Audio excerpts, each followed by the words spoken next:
Ça se fait pas, ce sont des métiers nobles, on ne va pas parler d'argent, c'est sale. Pourquoi c'est une question douloureuse? Ça va permettre une rencontre ou pas, en fait. Ce qui me rassure, c'est qu'on était sur les mêmes bateaux.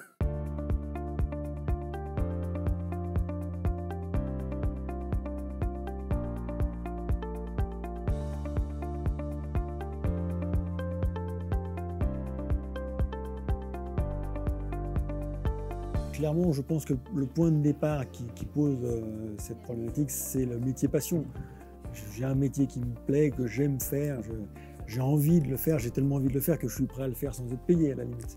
Les gens qui font des métiers créatifs ont toujours du mal à valoriser leur travail. Il y a aussi une partie de la profession, il faut le reconnaître, qui accepte des choses qui ne devraient pas être acceptées. C'est une question qui est assez peu répondue parce qu'en fait, justement, elle touche un peu à tous ces tabous et à toutes ces petites frustrations personnelles qui sont parfois compliquées, je veux dire, à mettre de côté dans le cadre professionnel.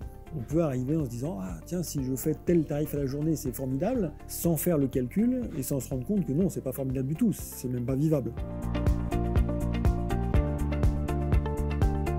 J'ai la sensation que c'est la difficulté à évaluer le juste prix. Que la relation entre le temps passé et le prix remis soit relativement évidente pour le client. Pour le designer, c'est de vivre de son métier. Et puis, une chose qui est plus difficile à la fois à appréhender et à faire comprendre, il y a la valeur ajoutée. Ça n'est pas seulement une problématique individuelle. C'est-à-dire que si un designer maîtrise totalement le sujet, mais que tous ses confrères et toutes ses consoeurs ne le maîtrisent pas, il n'a pas un avantage.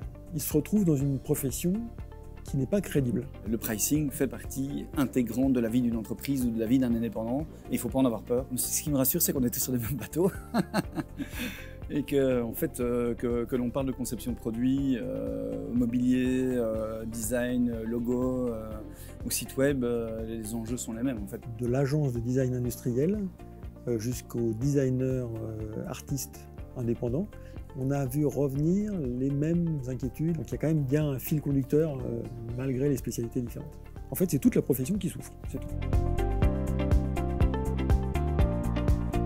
On peut avoir un seul prix, on peut avoir 20 000 manières de le présenter. La manière de rédiger l'offre, déjà, ça va donner une certaine crédibilité, je pense, par rapport au client. À travers le détail de mon offre, c'est le degré d'expertise que j'aimerais qui transparaissent. Ça paraît tout simple, mais la plupart des gens qui sortent avec un diplôme, quand tu leur demandes, voilà, un projet comme celui-là, c'est combien d'heures?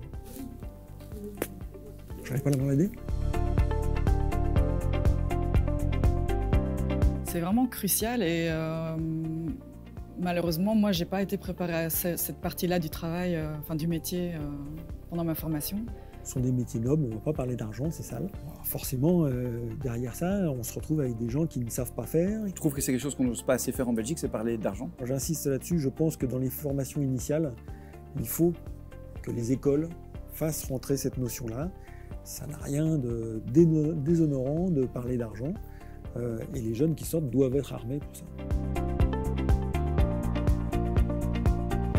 J'ai tendance à accorder plus d'importance aux premières phases, à plus les détailler, en sachant qu'on ne sait pas toujours si le client va continuer. Nous, ce qu'on essaie de faire régulièrement, c'est de questionner nos clients par rapport au projet qu'on a perdu, pour comprendre en fait qu'est-ce qui a fait qu'on a perdu, est-ce que c'est dans notre stratégie, dans notre méthodologie ou dans notre pricing. Pour les phases de développement, on ne sait pas à quoi va ressembler le premier prototype, donc là je travaille avec des fourchettes. En général, j'espère, je vise une collaboration en régie par la suite, si la confiance est installée dans la relation. Difficile, je dirais que c'est un prix où tout le monde s'y retrouve. Il y a tes coûts, hein. Si tu payes un loyer, il faut que tu payes ton loyer. Je veux dire, si tu as des employés, il faut que tu payes tes employés. Le prix, il s'intègre vraiment dans une réflexion complète sur le projet et sur comment on va manager en fait, ce projet.